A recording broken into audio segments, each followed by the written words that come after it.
Welcome back, everybody. We're on our last chapter, chapter 3, Dialectical Behavior Therapy for PTSD. Hello. Yes, thank you so much, Neil. So this is where we are going to kind of bring it back to, well, what is the foundation? How do we ensure that if things are feeling overwhelming, if we have doubt about, kind of working through such intense emotions, hopelessness, helplessness, we may be using some of those behaviors, those impulsive behaviors or harmful behaviors, like we talked about substance use, self-harm, eating disorders, high risk, life-threatening types of behaviors. And that is where we want to start to build our skills, build our coping mechanisms to really start to help manage this, to ensure that we can be effective and also stay engaged in our treatment and our recovery. And so DBT has been around since, in starting in with Dr. Linehan, Marsha Linehan in the 90s. And she already created these stages. And she had this vision, but she didn't necessarily, kind of have them all built out. Now, stage 1 is essentially dialectical behavior therapy. So stage 1 is decreasing life-threatening behaviors, increasing effective skill use and interventions, building stability and coping. This is where we're going to talk about the modules, and there are 4 of them to really help you get through this stage 1. And this is that foundation. So this is what we're going to talk about in this chapter. That is right. Wonderful. And then stage 2, which is what Dr. Melanie Harned's work was. Well, what happens if we have post-traumatic stress disorder?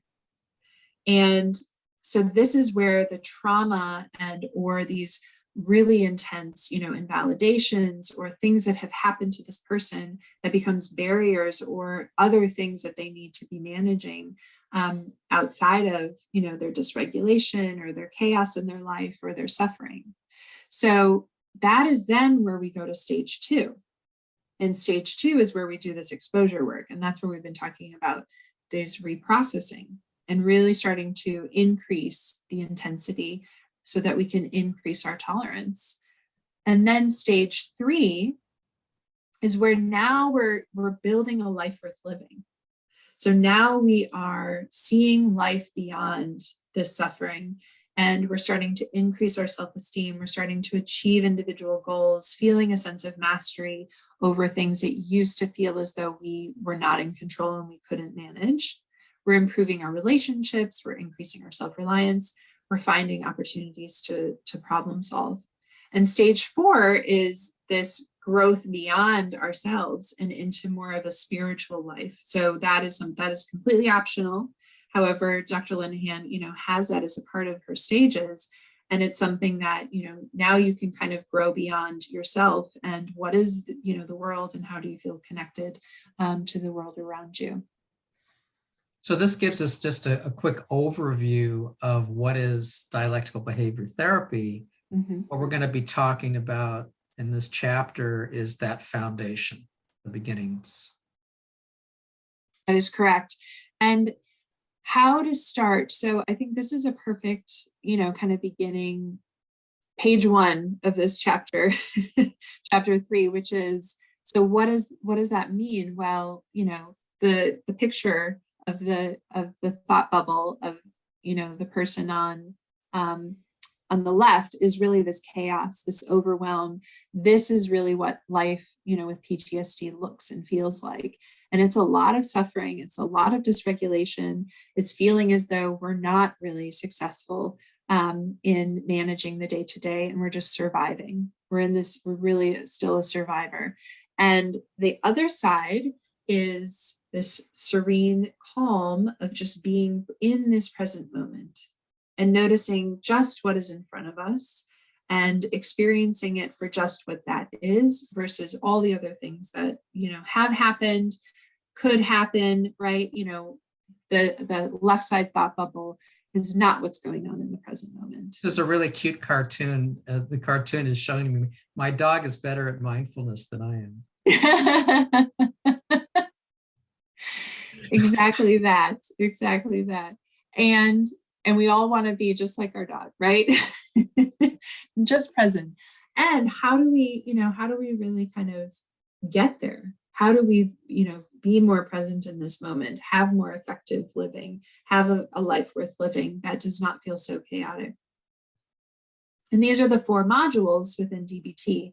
And this is that stability, that foundation of stability and regulation. So we're first going to learn how to be mindful. So mindfulness, which we will go into the next slide.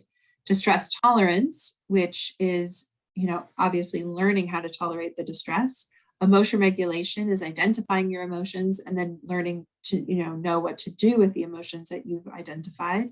And then interpersonal effectiveness, how to improve, maintain, or let go of ineffective relationships, and how to ensure that you have stability within your connections to others. So there are 2 kind of categories within the modules. We have our acceptance modules, and then we have our change modules.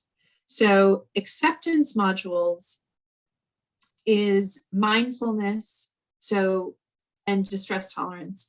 And mindfulness. I'm sorry. So these are the first 2 modules from the previous slide that we're looking at now. The acceptance module. That is correct. Mindfulness and distress tolerance, and they are under the acceptance modules. So these are the things in which we're not changing anything. We're just accepting things for what they are in this present moment. And that is, so we would use the 2 modules, which is mindfulness and distress tolerance. We're not here to fix, we're not here to change. We're just learning how to be present with what is, and then how to manage and be most effective in what is. So that's where we use, and then mindfulness is broken down even further into how skills. What are we going to do and how are we going to do it? So in mindfulness, we are observing this pre-verbal, using our senses to take in our surroundings, just like if you were in this room right now, or in your room right now as you're listening to this webinar, just observing through your 5 senses. Maybe you're tasting something in your mouth, you're smelling something, what are you looking at, the screen, but you're not describing any of this to yourself yet. That would be then the next kind of which is then describing it to yourself, putting it into words, and also trying to do it as non-judgmentally as possible. So I am looking at the screen, I'm having thoughts about what I'm going to have for lunch. These are just describing the facts of what's going on, trying to be a reporter of your mind and your experience. And then participation is throwing yourself into exactly what you're doing right here, right now. And a good kind of analogy, or to kind of think about, is a toddler. A toddler throws themselves into whatever they're doing. They're not thinking about what has happened or what's going to happen. They're just present with what's here right now. And the how is, how are we going to do it? We're going to do it non-judgmentally, mindfully, and effectively. And non-judgmentally is trying to really reduce our opinions and stop judging the situation as good or bad, better or worse, and instead, that they're all of equal value and importance.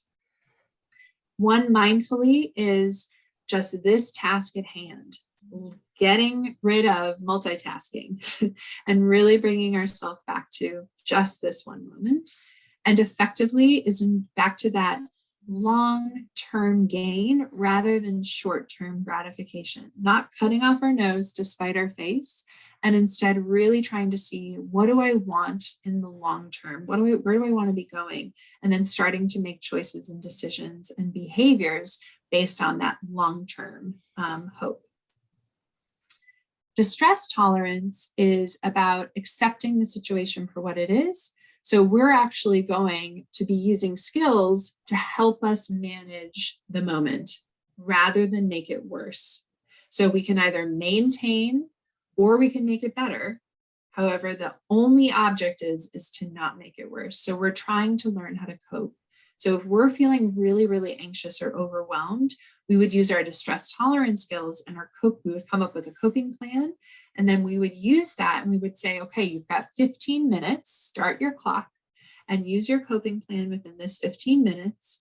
and continuously bring yourself back to your coping plan, even though you want to do something that would be more ineffective for you, such as using those behaviors that we discussed, like self-harm, avoidance, or substance use or things like that. And instead we're trying to find the most effective way to cope with our distress. What would be an example of a 15-minute coping program that I might learn through DBT? Let's say my distress is being anxious. Yeah. So we would stop. We would start our 10 minutes. We would distract. So we would do distract, relax, then cope. So the distraction could be counting to 10 or doing a 9. So we do a 9 to 1 breath exercise where you count backwards and you get to 1 and then you do it again. So I can count my breaths from 9 down to 1 could be an example of a distraction. Yep, that can be a distraction. Coloring, folding your laundry, and then getting to relaxation. So this is where you would do progressive muscle relaxation. You would do a guided meditation.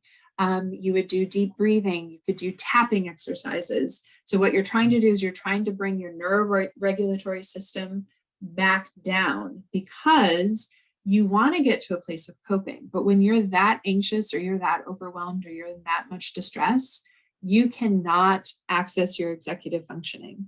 Okay. And so I might start with a simple distraction, which could be simple to learn, or I might even have a list of things that would be available or appealing to me. And that might just take a short time. Correct. And then, so distract, I like the way it rhymes, and the distract and then relax. So for the relaxation, what I'm hearing is that for that one, it's really going to be helpful for me to learn a particular skill, which I could learn through DBT. Yes. Whether it's a muscle relaxation, or what about if there was a guided meditation that I liked and all I had to do is just tap on it on my phone? That's right. So that would be an easy one to do. And Neil, you're describing a care kit. So what a care kit is trying to give yourself access to things really quickly. And so it would have already these ideas and exactly that. Yeah. So I love that you like this distract, relax, cope, because it's meant to be similar to our stop, drop, and roll that we learned in kindergarten.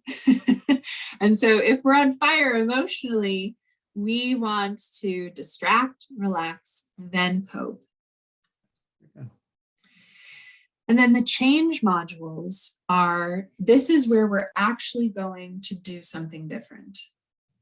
So we're no longer just accepting what is, we're now trying to make that effective coping and really kind of show up and use action or behavior that will lead to this long-term gain. And that's where we have these emotion regulation and interpersonal effectiveness skills. And so emotion regulation is, really identifying what it is that we're feeling and the interpretations that we have of events and why they lead to particular emotions. And if we follow through, because every emotion has an action urge. So we have a want or a feeling that we should do something when we have an emotion. So now we want to see, okay, so if I'm angry and I'm in an argument with someone and I laugh, the after effect is now the person that I'm in this argument with is now even more angry with me and has left the room. Am I now effectively managing this relationship? Am I effectively managing, is this the outcome that I'm looking for? So that's where we want to look at, and this is called a behavior chain. So we're starting to look at a how our behavior chain, like links of a chain. Correct. Okay. Yep. Everything kind of leads to the next thing. And so what has happened that has caused, so in a behavior chain, we believe, that there is a cause that has created the effect. And so how do we find, okay, well, what happened that led to where I am right now? And is there anything that I could have done differently? or that I could, actually support or manage to also create a different outcome. So, and there's usually kind of like two categories. Individuals who know exactly what they're feeling, but they just don't know what to do with them, or they become so overwhelmed with these emotions, they don't know what to do, or they end up doing things, but it's not effective. Versus those that don't, they may be able to identify one or two emotions because they're so intense, like anxiety or anger. However, they don't really know they can't really identify any other emotion. So we do in this module of emotion regulation, what we're doing is we're helping them identify, regardless of where they're at on the continuum of awareness. And then we're going to help them learn what to effectively do with these emotions. So interpersonal effectiveness is just about learning how to improve, maintain, or let go of relationships. And so when we experience emotional dysregulation, or we're feeling really overwhelmed personally for ourselves, it's actually really hard to be effective in our relationships because it feels like an added stressor. So what we then need to do is kind of really look deeper into our relationships, just like we did with emotion regulation. There's a lot of different strategies. There's a lot of things that go into interpersonal effectiveness. And ultimately what we're doing is we're learning how to take care of ourselves by being honest in our relationships, giving feedback, taking feedback. Also then just learning when the relationship is no longer actually effective, either for you as a person or for both of you. And so that's, all of these ways to really be in relationships and manage relationships is wonderful skills for all of us to learn. And especially when we have experienced long-term emotional dysregulation, our relationships may have suffered as well. So application of DBT. So if we're in this hyperarousal, so this is called the window of tolerance. And so what we're working on is, just like I was saying, we have these spectrums and these extremes. And through these skills and this foundation of regulation and stability, we're learning how to find our tolerance. We're learning how to find that in between and really be effective in our regulation. So if we're having hyperarousal, we would be using distress tolerance and mindfulness. In this, when we're in our window of tolerance, and then I should use the other side, which is hypoarousal, which is emotion regulation, mindfulness, and some distress tolerance. And in the window of tolerance, this is where we are using mindfulness, interpersonal effectiveness, and some emotion regulation. And we're really learning how to be present in our everyday lives and live a value-based living. And so that's kind of the conclusion of, how to use dialectical behavior therapy when, either preparing or in the midst of trauma treatment, and how it can really be beneficial for you, and even post-trauma treatment, because life continues and the ups and downs continue as well. And so how to really maintain your skills so that you can stay in this place of regulation and stability and managing that house. So thank you so much, Neil, for everything. And if you want, here are the references of everything that we used throughout. And just a huge thank you to ADAA for inviting me to do this. And, just again, huge opportunity for me to share my passion and something that, I do within my therapeutic work. And if you are interested in learning more, I offer therapy and coaching and clinical supervision services through the Clinician Development Collective. And so I would love for you to reach out. And I offer many different kinds of services across the country, depending on what you're looking for. And otherwise, thank you. Well, thank you so much, Laura, for your presentation. I want to invite everybody to visit adaa.org, where you'll find many wonderful resources, a list of treatment providers under Find a Therapist, free peer-to-peer online support group, and you can support ADAA by making a charitable contribution on the website.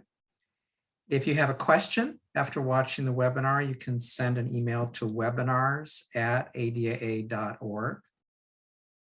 So thanks everybody for watching.